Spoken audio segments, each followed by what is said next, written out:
नमस्कार सभी को। आज हम उदासीनीकरण अभिक्रिया के बारे में अध्ययन करेंगे। उदासीनीकरण अभिक्रिया। जब अम्ल एवं क्षार अभिक्रिया करते हैं तो लवण तथा जल बनता है। इस अभिक्रिया को उदासीनीकरण अभिक्रिया कहते हैं। उदासीनीकरण अभिक्रिया में अम्ल का जो हाइड्रोजन आयन होता है H+ आयन, वो क्षार के हाइड्रोक्सिल आयन यानी कि OH- से आयन से अभिक्रिया करके जल का निर्माण करते हैं। तो इसका मतलब ये है कि जब अम्ल और क्षार की आपस में क्रियाएं करवाई जाती है तो अम्ल और क्षार आपस में क्रिया करके लवण और जल का निर्माण करते हैं। इस अभिक्रिया को उदासीनीकरण अभिक्रिया कहते हैं। और उदासीनीकरण अभिक्रिया जो होती है उसके दौरान कुछ ऊष्मा जो है वो भी निकलती है। ऊष्मा जो होती है उसका निर्माण भी होता है, यानी कि कुछ गर्मी जो होती है वो भी निकलती है। इसे उदासीनीकरण ऊष्मा कहते हैं। तो उदासीनीकरण अभिक्रिया के दौरान जो ऊष्मा निकलती है उसे उदासीनीकरण ऊष्मा भी कहते हैं। अम्ल प्लस क्षार आपस में क्रिया करके बनाते हैं लवण और जल, इसे उदासीनीकरण अभिक्रिया कहते हैं। उदासीनीकरण अभिक्रिया को उदासीनीकरण अभिक्रिया इसलिए कहा जाता है क्योंकि जब उदासीनीकरण अभिक्रिया के दौरान अम्ल और क्षार आपस में क्रिया करते हैं तो अम्ल और क्षार दोनों के जो गुण जो होते हैं वो समाप्त हो जाते हैं और लवण का निर्माण होता है। इसलिए इसे उदासीनीकरण अभिक्रिया कहते हैं। इसका कुछ एक उदाहरण है जिसमें HCl यानी कि हाइड्रोक्लोरिक अम्ल, NaOH यानी कि सोडियम हाइड्रोक्साइड जो है उसके साथ में क्रिया करके NaCl यानी कि नमक का निर्माण, सोडियम क्लोराइड का निर्माण करते हैं और साथ में जल बनता है। और इसके साथ साथ इस अभिक्रिया के दौरान ऊष्मा भी निकलती है और ये जो ऊष्मा निकलती है इस ऊष्मा को उदासीनीकरण ऊष्मा कहते हैं। अब जो उदासीनीकरण जो अभिक्रिया है उसको हम एक उदाहरण से समझते हैं, विस्तार से समझते हैं, अच्छे से समझने का प्रयास करते हैं। जैसे हम एक अम्ल लेते हैं, उदाहरण के लिए HCl, ये हाइड्रोक्लोरिक अम्ल होता है, इसको नमक का तेजाब भी कहते हैं। HCl की क्रिया जो है वो हम एक क्षार के साथ में करवाते हैं और क्षार वो होता है NaOH। ये NaOH जो है वो सोडियम हाइड्रोक्साइड है, इसको कास्टिक सोडा भी कहा जाता है। अब जब इनकी आपस में क्रिया करवाई जाती है तो HCl जो है वो दो आयनों में टूट जाता है, H+ और Cl-। तो H+ और Cl- आयन जो है वो दो आयन बनते हैं HCl के अपघटन से। उसके बाद में NaOH जो है ये भी टूटकर अपघटित होकर दो आयन बनाता है। पहला आयन है Na+ और दूसरा आयन जो होता है वो होता है OH- आयन।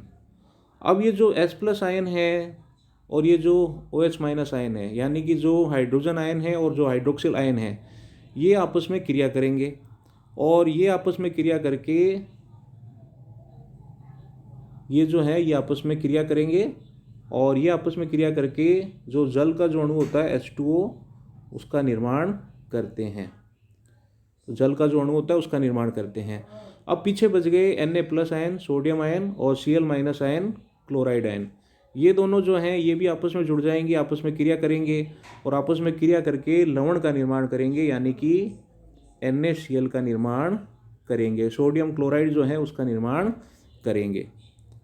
यानी कि उदासीनीकरण अभिक्रिया के दौरान H+ आयन हाइड्रोक्लोरिक अम्ल से H+ आयन प्राप्त हुआ और क्षार से हमें हाइड्रोक्सिल आयन प्राप्त हुआ। ये दोनों आपस में जुड़ के क्या बना लेंगे? जल बना लेंगे, H2O, जल का अणु बना लेंगे। और पीछे बचा Na+, sodium ion plus Cl- यानी कि क्लोराइड आयन, ये दोनों आपस में क्रिया करके NaCl यानी कि सोडियम क्लोराइड, जिसको नमक भी कहा जाता है साधारण भाषा में, उसका निर्माण कर लेंगे। तो ये एक उदासीनीकरण अभिक्रिया होती है। और इसके साथ साथ उदासीनीकरण अभिक्रिया जब होती है तो मतलब तापमान में वृद्धि होती है, ऊष्मा निकलती है। तो उदासीनीकरण अभिक्रिया के दौरान जो ऊष्मा निकलती है उसे उदासीनीकरण अभिक्रिया, उदासीनीकरण ऊष्मा कहते हैं। उदासीनीकरण ऊष्मा कहा जाता है। तो ये उदासीनीकरण अभिक्रिया जो है उसके बारे में हमने एक उदाहरण की सहायता से समझा। अब हम आगे बढ़ते हैं।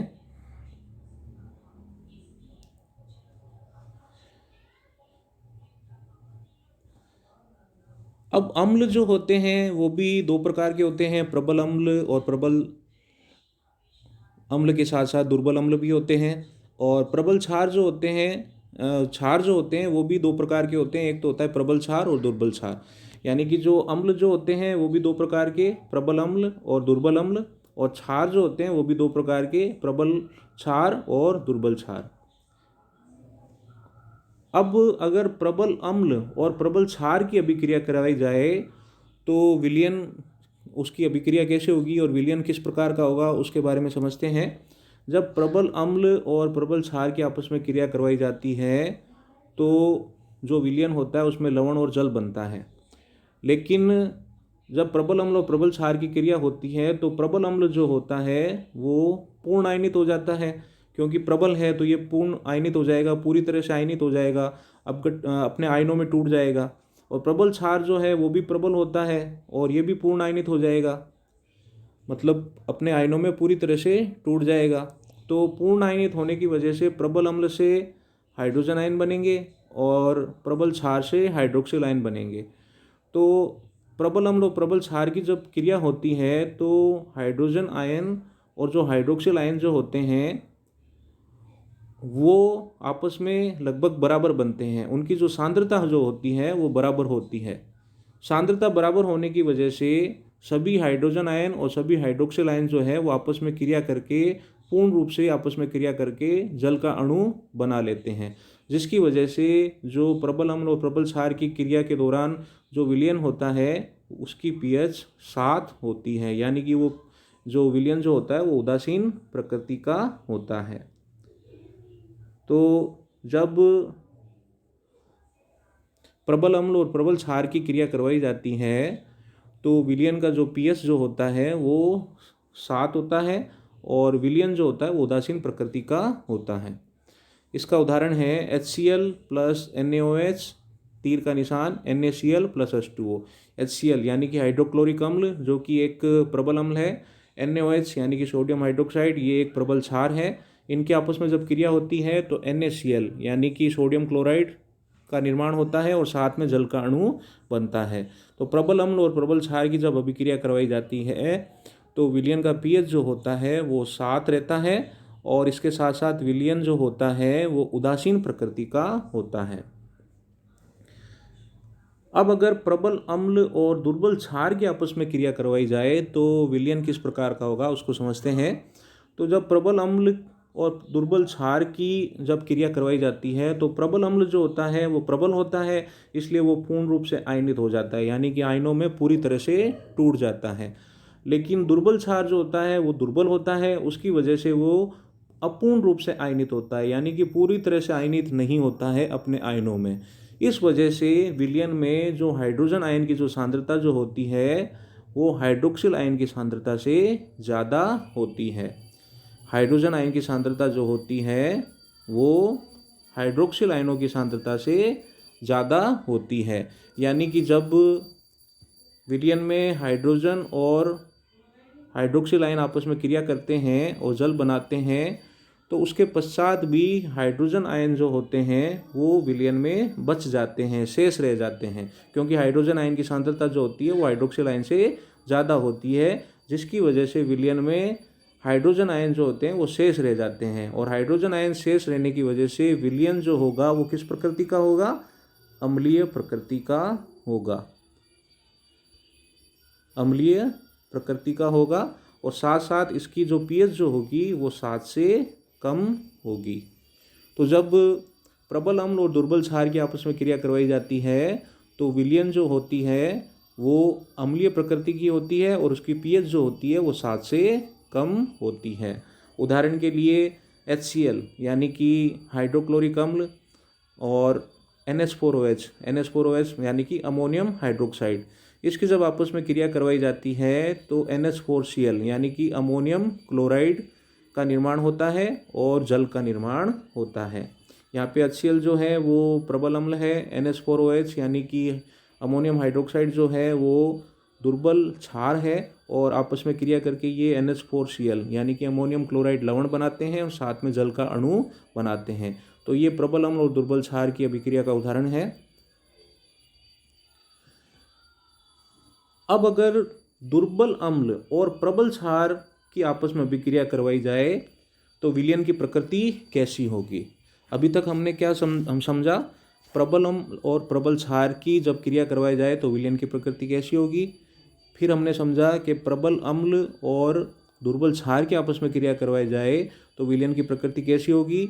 अब हम समझ रहे हैं कि दुर्बल अम्ल और प्रबल क्षार की आपस में क्रिया करवाई जाए तो विलयन की प्रकृति कैसी होगी।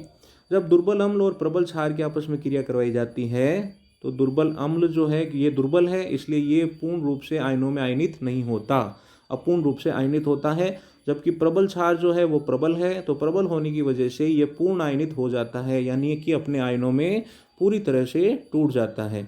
इसकी वजह से विलयन में हाइड्रोजन आयन की जो सांद्रता जो होती है वो हाइड्रोक्सिल आयन की सांद्रता से कम होती है, यानी कि हाइड्रोजन आयन जो होते हैं वो हाइड्रोक्सिल आयन की तुलना में कम बनते हैं विलयन में। उस वजह से क्या होता है, उस वजह से जब H+ हाइड्रोजन आयन और OH- हाइड्रोक्सिल आयन आपस में क्रिया करते हैं, जल बनाते हैं, तो इनकी क्रिया के पश्चात भी विलयन में हाइड्रोक्सिल आयन जो होते हैं वो शेष रह जाते हैं। क्यों? क्योंकि हाइड्रोक्सिल आयन की सांद्रता जो है वो हाइड्रोजन आयन की सांद्रता से ज़्यादा है, तो विलयन में हाइड्रोक्सिल आयन जो है वो शेष रह जाते हैं। इस वजह से विलयन की प्रकृति कैसी होगी, क्षारीय होगी। तो विलयन की प्रकृति कैसी होती है, क्षारीय प्रकृति होती है। और विलयन की pH कैसी होगी, 7 से ज़्यादा होगी। तो विलयन की pH जो है वो 7 से ज़्यादा होगी और विलयन जो है वो क्षारीय प्रकृति का होगा। जब दुर्बल अम्ल और प्रबल क्षार के आपस में क्रिया करवाई जाती है तो विलयन की pH 7 से ज़्यादा रहती है और विलयन जो है वो क्षारीय प्रकृति का होता है। उदाहरण के लिए उदाहरण से समझते हैं, CH3COOH एसिटिक अम्ल जो कि दुर्बल अम्ल है और NaOH जो है सोडियम हाइड्रोक्साइड ये प्रबल क्षार है। इनकी जब आपस में क्रिया करवाई जाती है तो CH3COONA यानी कि सोडियम एसीटेट लवण बनता है और H2O यानी कि जल का निर्माण होता है। और आखिर में अगर दुर्बल अम्ल और दुर्बल क्षार यानी कि दोनों ही दुर्बल हैं, उनकी आपस में क्रिया करवाई जाए तो विलयन की प्रकृति कैसी होगी। जब दुर्बल अम्ल और दुर्बल क्षार की आपस में क्रिया करवाई जाती है तो दुर्बल अम्ल दुर्बल है तो ये भी अपूर्ण रूप से आयनित होगा, पूरी तरह से अपने आयनों में नहीं टूटेगा। दुर्बल क्षार जो है वो दुर्बल है तो वो भी अपूर्ण आयनित होगा, पूरी तरह से आयनों में नहीं टूटेगा, जिसकी वजह से विलयन में हाइड्रोजन आयन की सांद्रता जो होगी वो हाइड्रोक्सिल आयन की सांद्रता के बराबर होगी, जिसकी वजह से सभी हाइड्रोजन आयन हाइड्रोक्सिल आयन के साथ क्रिया करके जल का निर्माण कर लेंगे, यानी कि यह अभिक्रिया जो है वो पूर्ण होगी। क्यों पूर्ण होगी? क्योंकि हाइड्रोजन आयन की सांद्रता विलयन में हाइड्रोक्सिल आयन की सांद्रता के बराबर है और सभी आयनों ने आपस में मिलकर जल के अणु का निर्माण कर दिया। इसकी वजह से जो विलयन की प्रकृति जो होगी वो होगी उदासीन। प्रबल अम्ल और प्रबल क्षार की क्रिया जब करवाई तो भी उदासीन प्रकृति थी और दुर्बल अम्ल और दुर्बल क्षार की जब क्रिया होती है तो भी विलयन जो है उदासीन प्रकृति का होगा और उदासीन प्रकृति का है, इसलिए इसकी pH जो होगी वो 7 के बराबर होगी।